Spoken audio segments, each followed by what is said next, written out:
saya di sini. Ya, Ustadz ini adalah seorang mualaf dan dia asli Papua. Ya.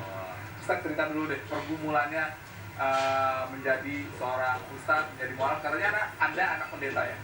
Ya. Ya. Bismillahirrahmanirrahim. Alhamdulillahirabbil alamin. Wassalatu wassalamu ala asyrofil anbiya'i wal mursalin sayyidina Muhammadin wa alihi ajmain.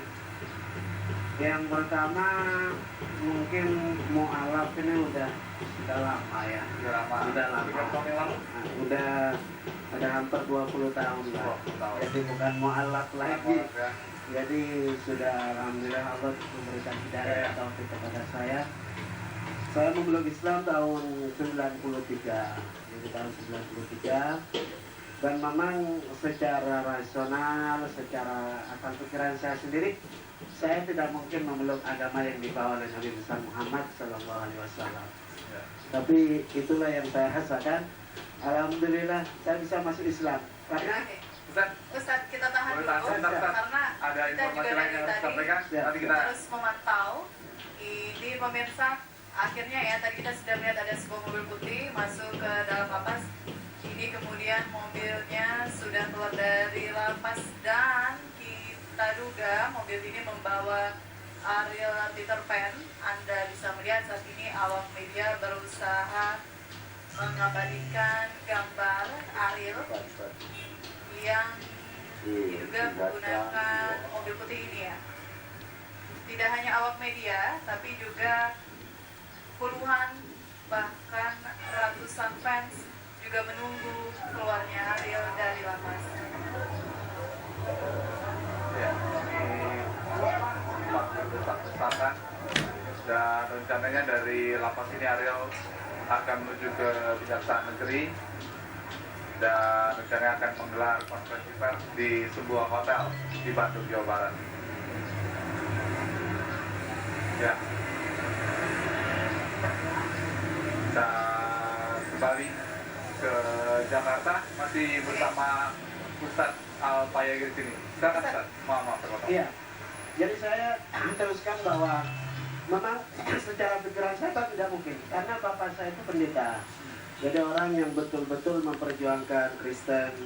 Jadi orang-orang yang betul-betul tekun ya dalam ibadah.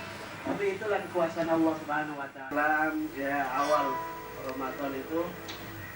Jadi saya setiap sholat tahajud, saya selalu minta ada doa yang saya minta. Apa? Yaitu mintanya, ya Allah minta duit ya. Jadi dari awal Ramadan Sampai selesai. akhir. Jadi yang doa setelah tahajud, setelah baca Al-Quran, setelah zikir, ya Allah minta duit. Ya. Kenapa saat itu doanya minta duit? Ya karena kan di pesantren ya kita terbatas lah ya, tidak dikirim. Apalagi saya kan sudah nggak dikirim lagi dari orang tua ya. Ya. Jadi ya serba susah. Jadi kita mau minta sama siapa lagi kan?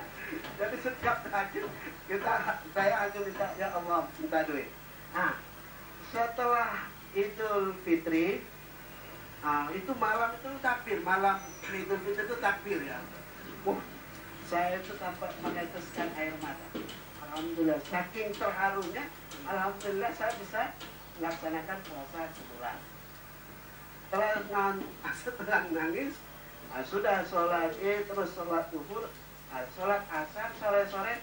Kalau saya kan nggak kemana-mana, tetap di pesantren. Jadi ibarat nongkrongnya di masjid. Jadi di belakang itu ada makam guru saya, Kiai As'ad Syamsul Arifin. Jadi orang kadang dari Surabaya, dari mana-mana biasanya ziarah ke kubur itu. Nah, lalu sore-sore saya nongkrong, naik ngelapun lah gitu kan. Minta duit lagi? Udah terima, udah minta. Jadi pas, tahu ada 8 bis itu dari Surabaya. Nah, setiap turun, orang itu salaman sama saya. Salamannya pakai duit ya. Subhanallah. Jadi sampai salaman pakai duit, sampai di kantong saya ini penuh dengan duit ya. Jadi subhanallah betul-betul terbukti. Dan saya tanya terakhir kali, jadi sengaja saya biarin dulu orang salaman dulu. Iya. Tapi saya biarkan dulu, terakhir kali saya tanya, "Lah, kamu kok kenapa salaman saya ini dengan duit itu kenapa? Saya ini siapanya kan ini? Lah, kamu bukan pengasuh pondok pesantren sini." Jadi subhanallah, mungkin Allah mungkin merubah wajah saya itu dengan wajah pengasuh pondok pesantren. Jadi orang itu dikiranya saya ini Pengasuh pondok pesantren. Makanya orang salaman pakai duit. Apa hikmahnya dari kejadian ini? Ya, hebat memang betul-betul bulan Ramadan itu doa pasti mustajabah. Doa pasti mustajabah di bulan Ramadan itu. Dengan catatan kalau betul-betul nangis, betul-betul memohon kepada Allah Subhanahu wa taala, hajat duniawi wal ukhrawi insyaallah pasti akan dikabulkan oleh Allah Subhanahu wa taala. Dan itu pengalaman pribadi saya. Ada pengalaman unik lain, Ustaz?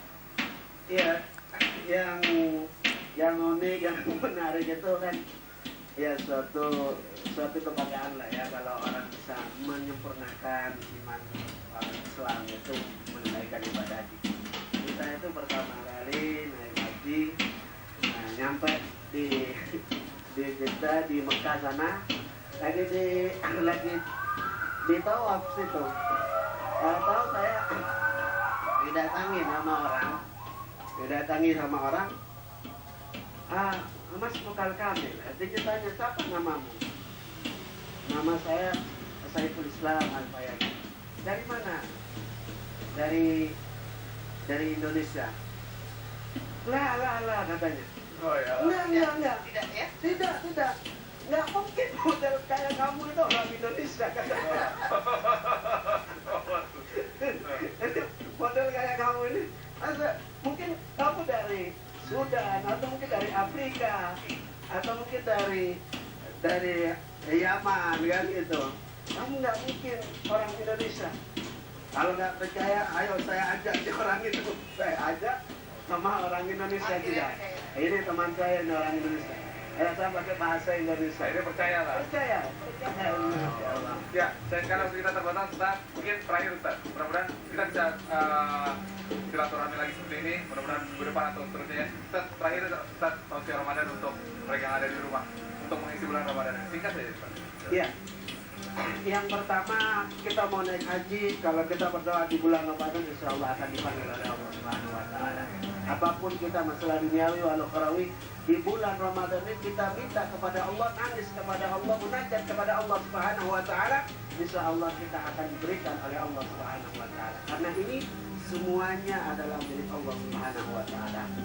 Terus Nabi besar Muhammad sallallahu alaihi wasallam bersabda, "Al-jannatu mustaqatun ila arba'atin nafarin." Jadi surga itu sangat dirindukan kepada 4 golongan. Yang pertama orang yang baca Al-Quran, yang kedua adalah orang yang selalu menjaga lisannya, yang ketiga adalah orang yang selalu memberikan makanan kepada orang yang butuh makan, yang keempat adalah orang yang berpuasa di bulan Ramadan. Baik, terima kasih. Besok juga kita akan kembali mendengarkan tausiah Ramadan ya dengan tamu-tamu kami yang lain. Kami sudahi dulu untuk kabar di hari ini. Terima kasih atas tausiahnya Ustaz. Dan saya Elvira Nurisa. Dan saya Arwi Widiari, kita ketemu lagi esok pagi. Sampai jumpa.